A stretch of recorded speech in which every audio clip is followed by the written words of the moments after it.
if it wasn't for your vote, we would not have Joe Biden in the White House. Right. Joe Biden shouldn't be there.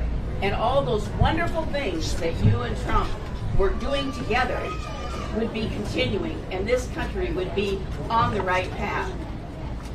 Do you ever second guess yourself? That was a constitutional right that you had to send those votes back to the states. It was not like you were going to personally elect him. We all know by the number of votes that were there who won that election. Well, You changed history for this country. Yeah, let me speak to the issue, because I think it's an issue that continues to be misunderstood. But I know by God's grace I did exactly what the Constitution of the United States required of me that day. I kept my oath. Let me be very respectful of the question and tell you, look, states conduct our elections. You never want to let Washington, D.C. run elections.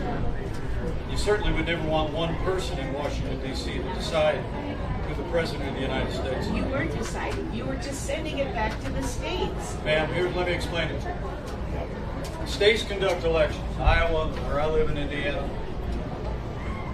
And after there were questions in a half a dozen or so states, we had reviews of the results, 60 different lawsuits that went to the courts. Where there are questions, there's two ways that they're reviewed. Number one is you take those issues to the legal process in the state for recount. Okay?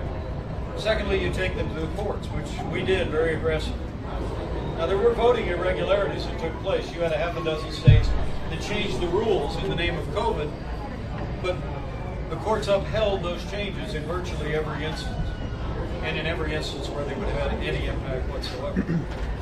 At the end of the day, when Iowa certified your results and sent them to Washington, D.C., when Indiana certified our results, the Constitution of the United States, in Article 2, says the job of the Vice President is to serve as the presiding officer of a joint session where you open and count the votes. Don't take my word for it. Go read the Constitution. Not really. I say this with great affection and respect. The Constitution is very clear.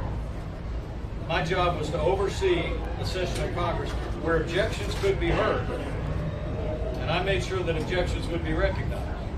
So we would hear whatever evidence or whatever debate there was.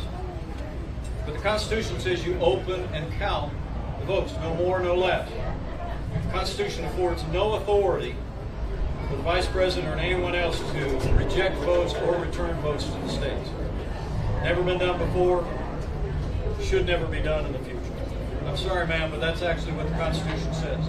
No Vice President in American history ever asserted the authority that you have been convinced that I had. But I want to tell you, with all due respect, I said before, I said what I announced, President Trump was wrong about my authority that day, and he's still wrong. I believe it with all my heart.